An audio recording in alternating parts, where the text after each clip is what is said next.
Shalom sahabat sapaan Gembala GKI yang terkasih dalam Tuhan Yesus Kristus. Kembali kita akan merenungkan kebenaran firman Tuhan, dan untuk itu mari kita persiapkan hati terlebih dahulu untuk merenungkan firman Tuhan ini. Mari kita berdoa. Berkatilah kami ya Bapa, kami yang terbatas, kami yang penuh dengan kelemahan. Biarlah urapan Roh Kudus-Mu yang menolong kami di dalam membaca dan merenungkan firman Tuhan, sehingga kami mengerti bagian apa yang harus kami pahami, apa yang Engkau kehendaki dalam kehidupan ini, dan biarlah kami juga berupaya melakukannya, supaya kehidupan kami menjadi saksi bagi orang-orang sekitar kami, dan hidup kami berkenan di hadapan Tuhan. Berkati setiap kami dimanapun berada, biarlah Tuhan sendiri yang menolong kami untuk sungguh-sungguh mendengarkan dan merenungkan firman Tuhan. Di dalam nama Tuhan Yesus Kristus kami berdoa. Amin. Bapak Ibu Saudara terkasih, bacaan firman Tuhan hari ini terambil dari Amsal pasal 3 ayat 9 sampai 10. Demikian firman Tuhan. Muliakanlah Tuhan dengan hartamu dan dengan hasil pertama dari segala penghasilanmu. Maka lumbung-lumbungmu akan diisi penuh sampai melimpah-limpah, dan bejana pemerahanmu akan meluap dengan air buah anggurnya. Amin. Saudara, kalau suatu kali Anda mendapat undangan untuk menghadiri perjamuan makan, ya, entah karena ulang tahun, karena acara yang lain dan sebagainya, lalu kebetulan Anda datang terlambat karena masih ada urusan yang lain, sehingga Anda datang setelah tamu-tamu yang lain itu selesai makan. Nah, kira-kira saudara, ketika Anda datang, Anda lebih suka disapa atau dipersilahkan makan dengan cara yang bagaimana? Yang pertama, saudara, tuan rumah akan mengatakan begini, "Wah, kamu sudah datang, mari makan, ini masih ada sisa, dan kamu bisa ikut makan, ayo jangan sungkan, silakan makan." Atau dengan kalimat yang kedua, "Wah, akhirnya kamu datang, kami sudah tunggu-tunggu, dan kami sudah menyisihkan makanan untuk kamu, sehingga kamu bisa ikut makan, ayo mari silakan makan." Kira-kira saudara lebih suka disapa dengan yang mana, saudara?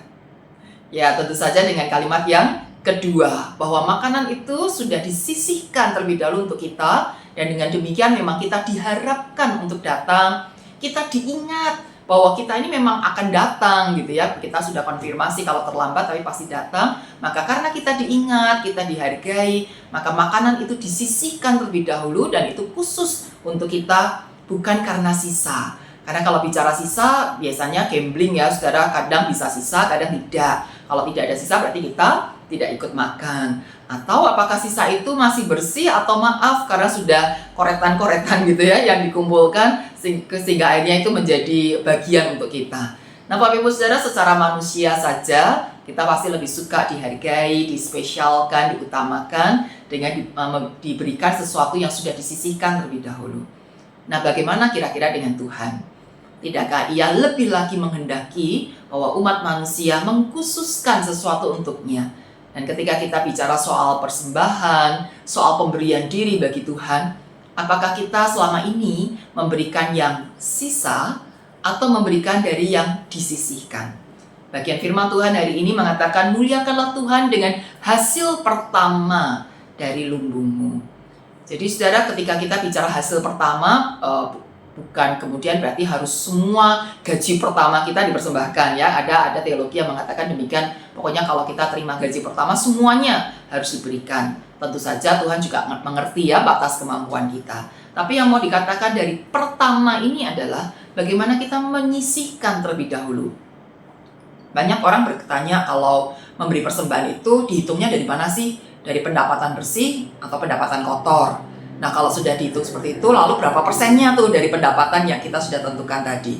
Nah, saudara, Alkitab sendiri tidak pernah memberikan nominal khusus tentang bagaimana menghitung persembahan. Hanya ada petunjuk soal persembahan persepuluhan.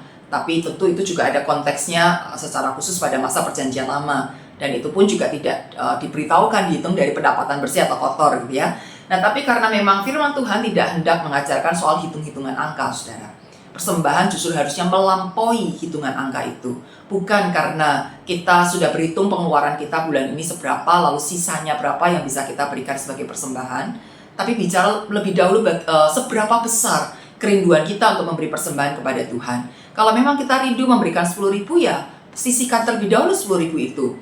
Ketika kita rindu memberikan 1 juta, ya berikan lebih dahulu 1 juta itu, baru kemudian yang sisanya itulah bagian kita yang akan kita pakai untuk keperluan sehari-hari dan sebagainya. Nah, lalu mungkin kita bertanya, lah bagaimana kalau nanti kurang? Setelah saya memberi persembahan sekian, ternyata di akhir bulan saya masih punya pengeluaran ini dan itu, dan nantinya kemudian jadi kekurangan. Bapak Ibu Saudara, kira-kira ketika kita percaya Tuhan itu baik, apakah Tuhan akan membiarkan kita jatuh tergeletak gara-gara kita memberi yang terbaik buat Tuhan? Apakah kira-kira Tuhan itu figur yang suka berhutang kepada manusia, sehingga Tuhan seolah kayak menarik pajak dari kita sebanyak-banyaknya dan lalu membiarkan kita jatuh kekurangan? Bapak Ibu Saudara, ketika kita percaya bahwa Tuhan itulah sang sumber berkat dan Tuhan itu Allah yang maha kasih, maka Tuhan tidak akan membiarkan kita kekurangan ketika kita memberi yang terbaik buat Tuhan. Janji firman-Nya bahwa lumbung-lumbung kita akan diberkati, akan menghasilkan sesuatu yang luar biasa yang akan dipenuhi ketika kita memuliakan Tuhan dari hasil pertama atas penghasilan kita. Nah, tentu jangan dibalik juga ya, bahwa ketika kita memberi persembahan lalu kita seperti menyuap Tuhan. Saya berharap kalau saya memberikan 10.000, nanti bulan depan saya akan mendapatkan 100.000. Kalau saya memberikan 100.000, bulan depan saya akan mendapatkan 1 juta dan seterusnya. Tentu bukan ini maksudnya. Ketika kita bicara soal ketulusan, sekali lagi kita bukan bicara soal angka. Kita tidak bicara soal perhitungan-perhitungan. Tapi bagaimana kita bicara soal penyerahan diri kepada Tuhan. Wah, ketika saya memberikan sesuatu kepada Tuhan, inilah menjadi bentuk baktiku kepada Tuhan. Pengabdianku kepada Tuhan. Tuhan di atas segala Tuhan, Raja di atas segala Raja, Allah yang perkasa, Allah yang maha kuasa, yang sudah menyelamatkan hidup saya, yang sudah memberkati dan menuntun langkah-langkahku setiap hari. Kepada Dia itulah saya mau mengabdi. Nah, bentuk pengabdianku adalah berupa pemberian. Mungkin bisa pemberian berupa materi, tapi bisa juga berupa hal yang lain. Pemikiran kita, waktu, tenaga, talenta, kemampuan-kemampuan kita, itu pun kita berikan kepada Tuhan dengan disisihkan. Bukan, nanti ya kalau ada waktu saya datang persekutuan. Dan maka itu kita bicara soal sisa waktu kita. Nanti ya kalau ada waktu saya pelayanan. Nanti ya kalau ada waktu saya ikut mikirin acara ini mau seperti apa. Jadi kadangkala kita berbicara soal sisa dan sisa untuk diberikan kepada Tuhan. Tetapi ketika Tuhan sudah lebih dulu memberikan yang terbaik kepada kita, tubuh dan darahnya itu bukan sisa, tapi yang terutama Tuhan berikan kepada kita. Tidakkah kita rindu juga memberikan yang terbaik bagi Tuhan? Bahkan seluruh kehidupan kita ini adalah milik Tuhan. Kalau Tuhan masih sabar dengan menantikan kita sekian persen dari hidup kita diberikan kepadanya, masa sih kita masih memberikan itu dengan sisa? Kiranya kita belajar untuk selalu memberikan yang terbaik dari yang pertama yang ada pada kita. Kemampuan kita, waktu kita, hidup kita, materi yang kita miliki, yang semuanya asalnya dari Tuhan sendiri, maka kita berikan yang pertama kepada Tuhan, dan baru sisanya itulah bagian kita yang akan kita nikmati, mungkin untuk mencari nafkah, mungkin untuk dengan hidup berkeluarga, mungkin untuk kesenangan-kesenangan kita pribadi, dan sebagainya. Dan ketika kita mau mengutamakan Tuhan, kita memberi yang terbaik pada Tuhan, percayalah Tuhan tidak tinggal diam. Tuhan tidak tutup mata, Tuhan tidak berhutang kepada kita. Berkatnya, penyertaannya pasti juga akan diberikan kepada kita.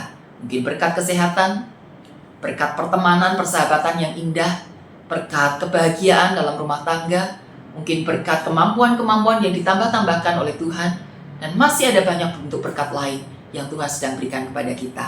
Jangan selalu menilai berkat hanya dari nominal atau dari satu macam saja, tapi ada begitu banyak hal Tuhan bisa berikan kepada kita. Kiranya Tuhan menolong kita untuk terus melangkah dengan iman dan kerinduan untuk memberi yang terbaik bagi kemuliaan nama Tuhan. Mari kita berdoa. Bapa, kami menyadari kelemahan, kekhawatiran kami, kecemasan kami akan hari esok. Kami sadar bahwa seringkali kami khawatir, nanti kalau tidak cukup bagaimana? Nanti kalau kami butuh ini, butuh itu, tapi tidak ada bagaimana? Sehingga kami terus berhitung dengan sejumlah angka, bahkan kami berhitung dengan Tuhan. Ampuni ya Bapa, kalau kami masih memiliki sikap demikian. Tolong supaya kami dengan lebih tulus memberikan yang terbaik buat Tuhan. Apakah itu soal persembahan materi, atau persembahan talenta, atau persembahan waktu, atau persembahan hidup kami.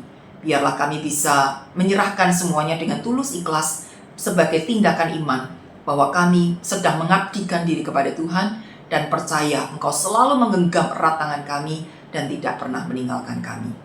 Dan jika saat ini ada di antara kami yang menaikkan doa-doa pribadi atas pergumulan dan beban yang sedang kami pikul, biarlah Engkau pun mendengar satu demi satu, dan Engkau memberikan jawab yang tepat di waktu yang tepat dengan cara yang tepat.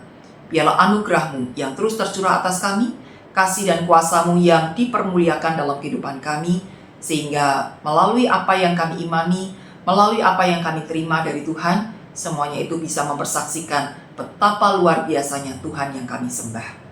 Terima kasih ya Bapa, kami menyerahkan kehidupan kami di sepanjang hari ini dengan segala hal yang akan kami lewati dan akan kami kerjakan. Kiranya Tuhan yang menolong, memberkati dan menyertai dimanapun kami berada. Hanya di dalam nama Tuhan Yesus Kristus kami berdoa. Amin. Tuhan Yesus memberkati kita semua.